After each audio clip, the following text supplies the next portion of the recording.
नमस्कार साथियों ज्योतिष शास्त्र के अध्ययन क्रम में हम आज इस भाग में 10वें भाव पर विचार करेंगे और 10वें भाव का अध्ययन करेंगे। साथियों, प्रत्येक व्यक्ति के मन में हमेशा यह प्रश्न रहता है जब भी वह कैरियर को लेकर के, अपने प्रोफेशन को लेकर के अथवा स्टेटस को लेकर के चिंतित रहता है, तो यही प्रश्न उस जातक के मन में रहता है कि वह किस क्षेत्र से संबंधित अपना कैरियर चुने, अपना प्रोफेशन चुने, वह किस क्षेत्र से संबंधित कार्य करे जिससे उसे लाभ प्राप्त हो। इसके अतिरिक्त कुछ लोग ऐसे होते हैं जो कि इस तरह के कार्य क्षेत्रों में जाकर के अपना प्रोफेशन चुन लेते हैं जहां पर वे सेटिस्फाइड नहीं है अथवा उस कार्य क्षेत्र को लेकर के वे हमेशा चिंतित बने रहते हैं, और वह कार्य क्षेत्र ऐसे लोग किसी के दबाव पे अथवा किसी मजबूरी से चुन लेते हैं। लेकिन जो कार्य क्षेत्र उनके जन्म कुंडली में निर्धारित है, उस कार्य क्षेत्र से ना जुड़ करके वे कुछ भिन्न कार्य क्षेत्र चुन लेते हैं, जिससे कि उन्हें ना तो लाभ प्राप्त होता है और ना ही वहां पर उन्हें मन की शांति प्राप्त होती है, अर्थात वह उस कार्य क्षेत्र से सेटिस्फाइड नहीं होते हैं। तो यहाँ पर इस तरह के प्रश्न जब भी किसी व्यक्ति के मन में रहते हैं कि वह अपने कैरियर के लिए, अपने प्रोफेशन के लिए कौन सी फील्ड चुने, कौन सा क्षेत्र चुने जहां पर उसे अच्छे लाभ प्राप्त हो, अच्छे धनागम के योग बने और जातक का अच्छा स्टेटस बने।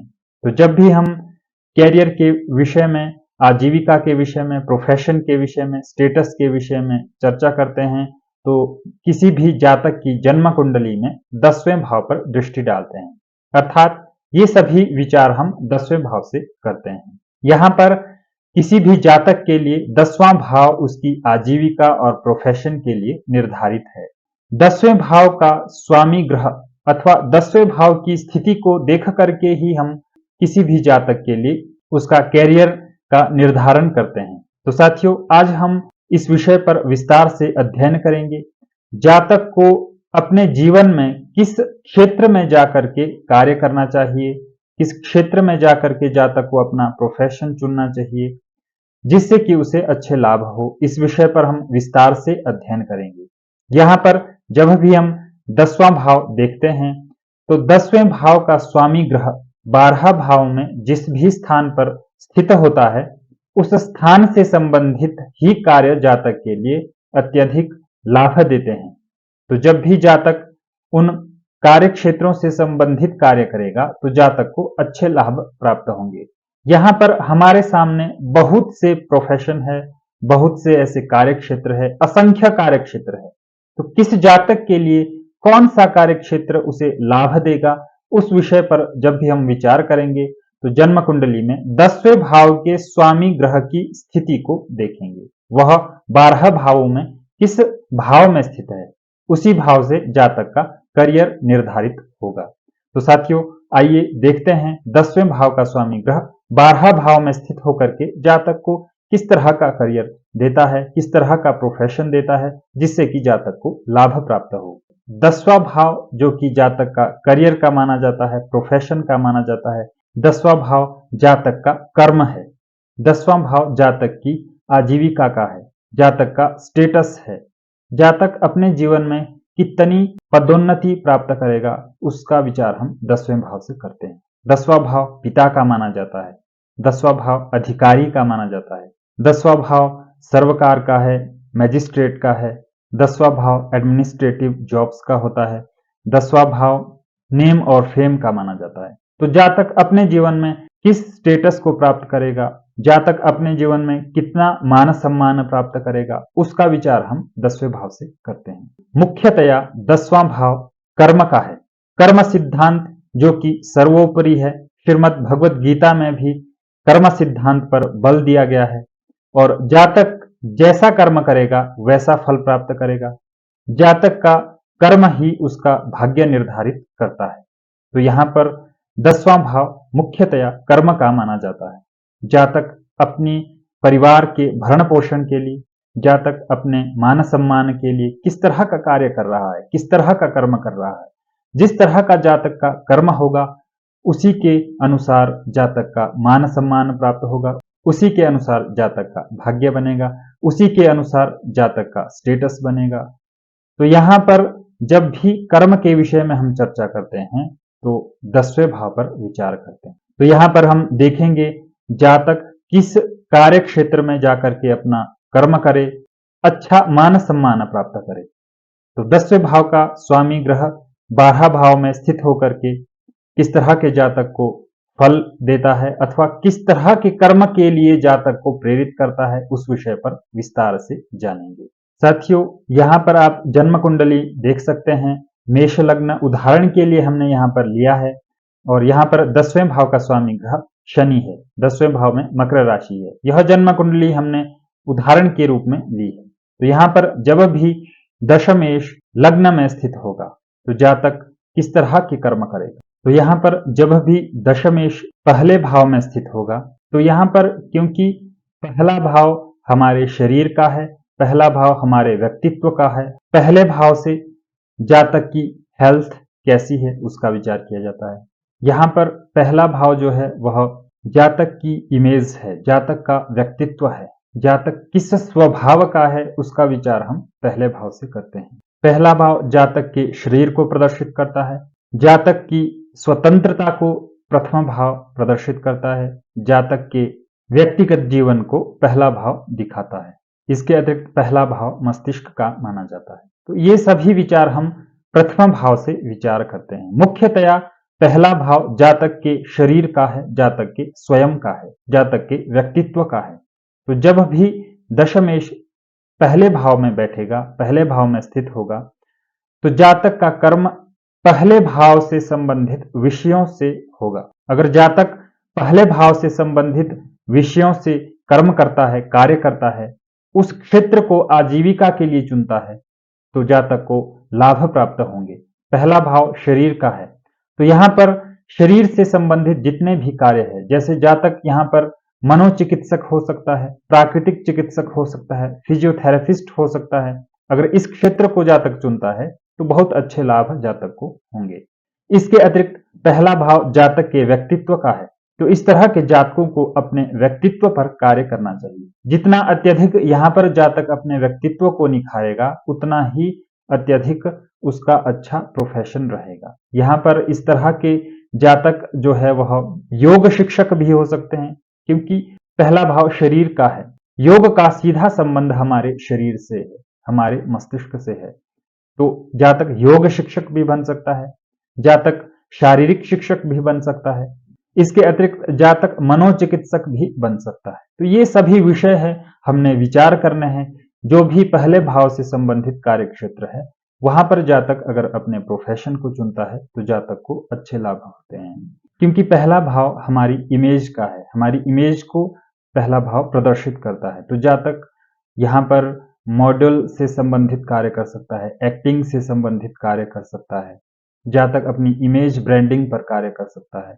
तो ये सभी विषय है जो जातक को अपने प्रोफेशन के तौर पर चुनने चाहिए, और जब भी जातक इन प्रोफेशन को अपने जीवन में चुनेगा तो जातक को वहां पर निश्चय से अच्छे लाभ प्राप्त होंगे। इसी तरह से पहला भाव का स्वामी ग्रह अगर दूसरे भाव में स्थित हो, साथियों दूसरा भाव फैमिली का है, परिवार का है, दूसरा भाव बैंक बैलेंस का है, दूसरा भाव वाणी का है, दूसरा भाव हमारे संस्कारों का है, हमारी परवरिश का है।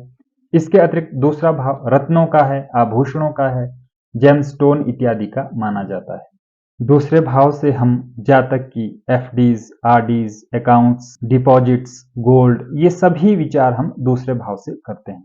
इसके अतिरिक्त जो जातक के जीवन में महत्वपूर्ण वस्तुएं हैं जिनका जातक अपने जीवन में संचय करता है, उनका विचार हम दूसरे भाव से करते हैं। संचित ज्ञान का विचार हम दूसरे भाव से करते हैं। इसके अतिरिक्त भोजन का विचार दूसरे भाव से किया जाता है। तो ये सभी विषय है जो दूसरे भाव से विचार किए जाते हैं। तो जब भी दशमेश दूसरे भाव में स्थित होगा तो जातक दूसरे भाव से संबंधित विषयों को अपने कार्य क्षेत्र के लिए चुनता है, अपनी आजीविका के लिए चुनता है, अपने प्रोफेशन के लिए चुनता है, तो जातक वहां पर उन्नति प्राप्त करेगा, जातक को वहां पर लाभ प्राप्त होगा। इस तरह के जातकों को बैंकिंग सेक्टर को अपने प्रोफेशन के रूप में चुनना चाहिए। इस तरह के जातकों को रत्न, आभूषण इत्यादि कार्य क्षेत्रों में जाकर के कार्य करना चाहिए और इन कार्य क्षेत्रों को अपने प्रोफेशन के तौर पर चुनना चाहिए। दूसरा भाव परिवार का है, तो हो सकता है जातक का कार्य क्षेत्र अपने परिवार से संबंधित हो, वंश परंपरा से चला आ रहा ऐसा कार्य हो जो कि जातक के प्रोफेशन को दर्शाएगा। इसी तरह से दूसरा भाव वाणी का है, स्पीच का है, तो इस तरह के जातक अच्छे गायक हो सकते हैं, इस तरह के जातक अच्छे वक्ता हो सकते हैं।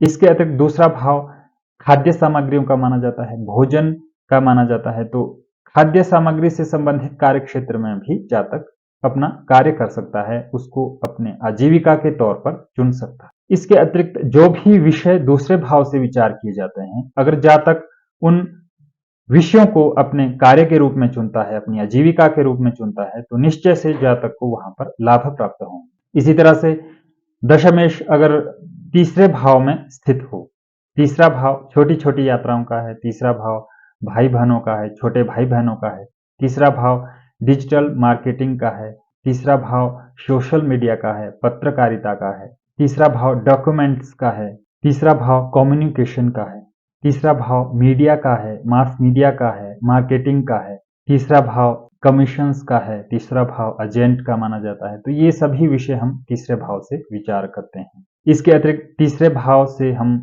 जातक की कैपेबिलिटी का विचार करते हैं, जातक कितना एफर्ट करता है उसका विचार हम तीसरे भाव से करते हैं।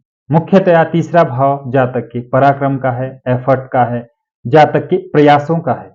तो जब भी दशमेश तीसरे घर में बैठेगा, तीसरे भाव में स्थित होगा, तो जातक को तीसरे भाव से संबंधित कार्यों को अपने प्रोफेशन के तौर पर चुनना चाहिए। जातक ऐसा कार्य अपने प्रोफेशन के रूप में चुने जहां पर उसे छोटी छोटी यात्राएं करनी हो अथवा मार्केटिंग करनी हो, जहां पर पेपर वर्क्स हो, जहां पर इस तरह के कार्य, जहां पर रिटर्न वर्क हो, इस तरह के कार्य क्षेत्र जहां पर ऑनलाइन मार्केटिंग हो, ऑनलाइन से संबंधित जितने भी प्लेटफॉर्म है वहां पर जातक प्रोफेशन के तौर पर उन कार्य क्षेत्रों को चुन सकता है। डॉक्यूमेंटेशन से संबंधित जितने भी कार्य है उनको जातक अपने प्रोफेशन के तौर पर चुन सकता है। तो इस तरह से हमने विचार करना है जब भी दशमेश तीसरे भाव में स्थित हो। इसके अतिरिक्त जब भी दशमेश चौथे भाव में स्थित होगा, चौथा भाव माता का माना जाता है, सुख का माना जाता है। चौथे भाव से हम मकान, वाहन, भूमि, real estate, joint family, wholesale, stock इत्यादि का विचार करते हैं। इसके अतिरिक्त होटल, रेस्टोरेंट, बार का विचार चौथे भाव से किया जाता है। सिविल इंजीनियर का विचार चौथे भाव से किया जाता है। कंस्ट्रक्शन, बिल्डिंग मैपिंग, इन सभी का विचार चौथे भाव से किया जाता है। तो इन विषयों को अगर जातक अपने प्रोफेशन के तौर पर चुनता है तो जातक को वहां पर सफलता प्राप्त होगी। इसी तरह से जब भी दशम भाव का स्वामी पांचवें घर में स्थित हो, साथियों पांचवा भाव खेल का है, स्पोर्ट्स का है, पांचवा भाव क्रिएटिविटी का है, सृजनात्मकता का है, पांचवा भाव शेयर मार्केटिंग का है, पांचवा भाव नेचुरल आर्ट का माना जाता है, पांचवा भाव एक्टिंग, ड्रामा, फिल्म, प्रोडक्शन, इन सभी का पांचवें भाव से विचार किया जाता है। पांचवा भाव हमारी इंटेलेक्चुअल पावर को दिखाता है, जातक कितना बुद्धिमान है इसका विचार हम पंचम भाव से करते हैं। इसके अतिरिक्त जो भी कलात्मक कार्य क्षेत्र है जहां पर जातक अपनी कला का प्रदर्शन करता है, उन सभी कलात्मक कार्य क्षेत्रों का विचार पंचम भाव से किया जाता है। तो जब भी दशमेश पंचम भाव में अगर स्थित हो तो इन कार्य क्षेत्रों को जातक अपने प्रोफेशन के तौर पर चुन सकता है। इसके अतिरिक्त जब भी दशमेश छठे भाव में स्थित हो, साथियों छठा भाव जॉब का है, नौकरी का है, छठा भाव सैलरी का है, छठा भाव रोग का है, शत्रुओं का है, लोन का है। छठे भाव से हम लॉयर का विचार करते हैं, छठे भाव से हम डॉक्टर्स का विचार करते हैं, छठे भाव से हम परीक्षा का विचार करते हैं, प्रतिस्पर्धियों का विचार छठे भाव से किया जाता है, नौकरों का विचार छठे भाव से किया जाता है, पालतू पशुओं का विचार छठे भाव से किया जाता है। तो ये सभी विषय हैं जो छठे भाव से संबंधित है। तो जब भी दशमेश छठे भाव में स्थित होगा तो जातक अगर छठे भाव से संबंधित विषयों को अपने प्रोफेशन के तौर पर चुनता है तो जातक को वहां पर अच्छी सफलता प्राप्त होगी और जातक लाभ वहां से प्राप्त करेगा। इसी तरह से दशमेश अगर सातवें घर में स्थित हो, सातवां घर हमारे दाम्पत्य जीवन का है, सातवां घर व्यापार का है, सातवां घर व्यवसाय का माना जाता है, सातवां घर अगर हम व्यापार कर रहे हैं तो हमारे कस्टमर्स का 7वां भाव माना जाता है। 7वां घर ओपन एनिमी का है। 7वां घर मैरिज का है, विवाह का है। 7वां घर डील का माना जाता है। तो जहां पर भी इस तरह के कार्य हो, वहां पर जातक अपने प्रोफेशन के तौर पर उन कार्य क्षेत्रों में जाकर के कार्य कर सकता है। जातक अच्छा व्यवसाय अगर करे तो वहां पर जातक को लाभ प्राप्त होंगे। यहां पर जातक अगर रिटेल बिजनेस को अपने प्रोफेशन के तौर पर चुनता है तो जातक को वहां पर अच्छे लाभ होंगे। तो इस तरह से हमने विचार करना है जब भी दशमेश सप्तम भाव में स्थित होगा। इसी तरह से जब भी दशमेश अष्टम भाव में स्थित हो। 8वां भाव वस्तुतः तो पीड़ा का है, समस्याओं का है, कठिनाइयों का है, दुर्भाग्य का है, दुर्दशा का है, आयु का है। लेकिन बुरे भाव की गणना में होते हुए भी 8वां भाव जातक को बहुत कुछ दे सकता है। 8वां भाव पैतृक संपत्ति का है। 8वां भाव ऐसे धन का है जो जातक ने स्वयं अर्जित नहीं किया है। जब भी दशमेश अष्टम भाव में स्थित होगा तो हमें यहां पर भयभीत नहीं होना है कि 8वें भाव में जाकर के अगर दशमेश स्थित है तो जातक अपने प्रोफेशन से लेकर के चिंतित रहेगा, तनाव जातक को रहेगा। लेकिन 8वां भाव जातक को अपार धन दे सकता है। 8वां भाव लॉटरी का है। 8वां भाव ऐसे धन का है जो जातक ने स्वयं अर्जित नहीं किया है। गुप्त धन का हम 8वां भाव मान सकते हैं। 8वां भाव ऑकल्ट साइंस का है। 8वां भाव से हम इस तरह के विषयों का विचार करते हैं जो गुप्त है। यहाँ पर आर्कियोलॉजिस्ट, हिस्ट्री, ज्योतिष, एस्ट्रोलॉजी ये सभी 8वें भाव से विचार किए जाते हैं। जमीन के नीचे किए जाने वाले कार्य जैसे कि किसी धातु को निकालना, तेल को निकालना, इस तरह के कार्य जो होते हैं वह अष्टम भाव से विचार किए जाते हैं। इसके अतिरिक्त 8वां भाव रिसर्च का है, शोध का है। 8वां भाव प्रोडक्शन का है। 8वें भाव से हम मेडिकल, सर्जर को देखते हैं। माइनिंग, टेक्नोलॉजी, इंजीनियरिंग को हम 8वें भाव से देखते हैं। तो ये सभी विषय 8वें भाव से विचार किए जाते हैं। तो जब भी दशमेश अष्टम भाव में स्थित होगा तो जातक को इन कार्य क्षेत्र से संबंधित कर्म करना चाहिए और प्रोफेशन के तौर पर इन कार्य क्षेत्रों को चुनना चाहिए। अवश्य जातक को लाभ प्राप्त होगा।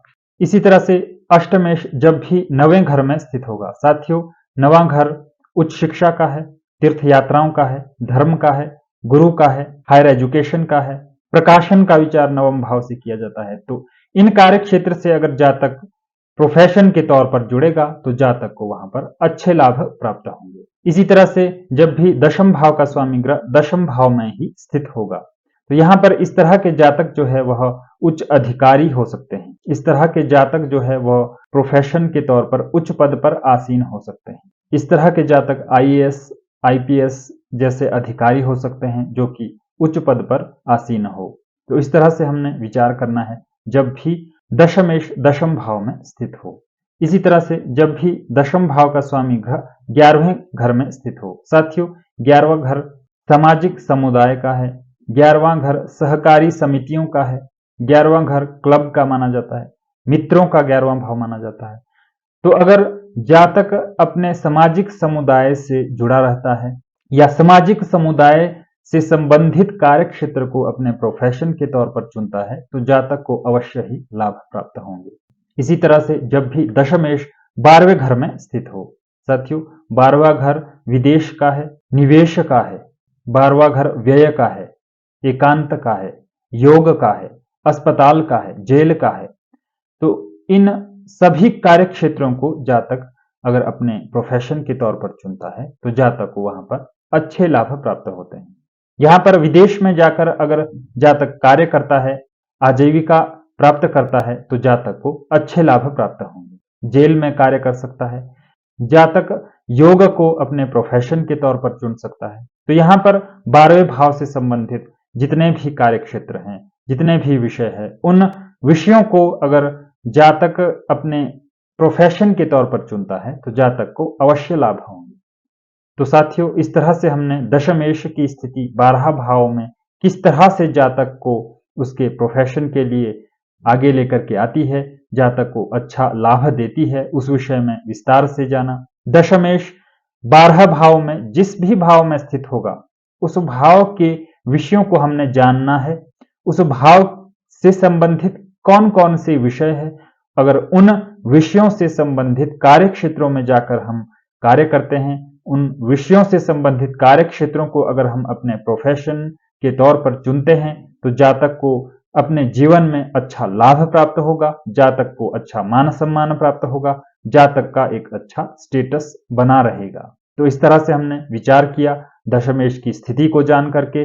पुनः अगले भाग में हम 11वें भाव के स्वामी ग्रह की स्थिति को देख करके फल कथन के विषय में अध्ययन करेंगे। तो मिलते हैं अगले भाग में। धन्यवाद।